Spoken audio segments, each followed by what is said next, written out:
पिलामाने आज वीडियो रे विश्व पृथ्वी दिवस उपलक्षे सुंदर भाषण प्रस्तुत करिछि। तेबे आसंतु देरी न करी वीडियोटी को आरंभ करनेबा। सम्माननीय सभापति महोदय, मोर पूज्य गुरुजी और गुरुमा वृंद, मंचासीन अतिथि वृंद एवं मोर सान बड़ भाई और भौणी माने तथा मोर सहपाठी और सहपाठिनीगण, आज हेउछि एप्रिल मास 22 तारिख विश्व पृथ्वी दिवस। एही पवित्र दिवस रे समस्त को अनेक अनेक शुभेच्छा जनाई मोर वक्तव्य आरंभ करुछि। सौरमंडल रे पृथ्वी हेउछि एकमात्र ग्रह जेउठारे कि जीवनर सत्ता संभव अटे। वर्तमान पर्यंत गवेषणा अनुसार पृथ्वी व्यतीत अन्य कौनसी ग्रह रे जीवनर सत्ता थिबार उपयुक्त प्रमाण नाही। पृथ्वी जीव जगत, वृक्ष जगत, रत्न एवं खनिज द्रव्य धरी रखिछि। पृथ्वी प्रकृतिर राणी अटे।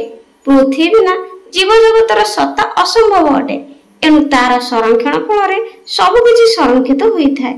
किंतु दुख और परितापर विषय एही कि जे एही पृथ्वी रे जल, स्थल और वायुमंडल एते मात्रा रे प्रदूषित हेलानि जे एहाकु नै एक अंतर्जातीय स्तर रे उद्वेग प्रकाश पाइछि।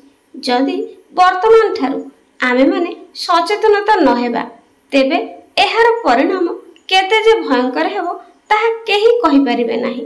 दिनकु दिन प्रदूषण एते बढ़ी चलीछि जे एहा रोकिबाकू विलंब हेबा अनुचित। एहार अवहेला कले परिणाम सांघातिक होई पारे। जलवायु रे अस्वाभाविकता, वर्षार अनियमितता, वायुमंडलर उत्ताप वृद्धि भली समस्या आमे माने प्रत्यक्ष भाव रे हृदयंगम करूछे। एणु एही सब विपदरु रक्षा पाइबा पई मनुष्य को सतर्क और सचेतनतार आवश्यकता रही।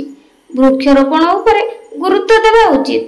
गाड़ी, मोटरसाइकेल और कलकारखाना आदि बहुल व्यवहार को नियंत्रण करने उचित। पारंपरिक शक्ति उत्स परिवर्ते अणपारंपरिक शक्ति उत्स उपरे गुरुत्व देवा उचित।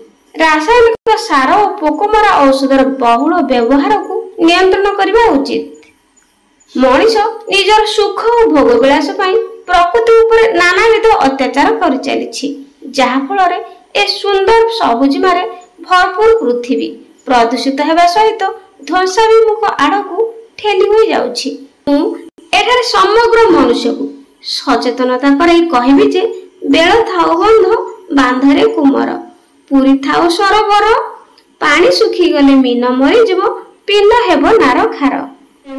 आज ए दिन रे आमे समस्ते शपथ नेबा उचित जे आमर ए सुंदर पृथ्वी को सर्वदा सुंदर, सबुज और सुरक्षित रखिबा।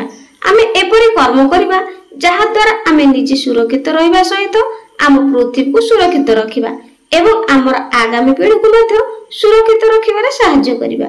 मु एतिकी कहि मोर वक्तव्य शेष करूछि। वीडियोटी पसंद आसिले चैनल न आथिले चैनल को सब्सक्राइब करिबा जमार भूलिबेनी।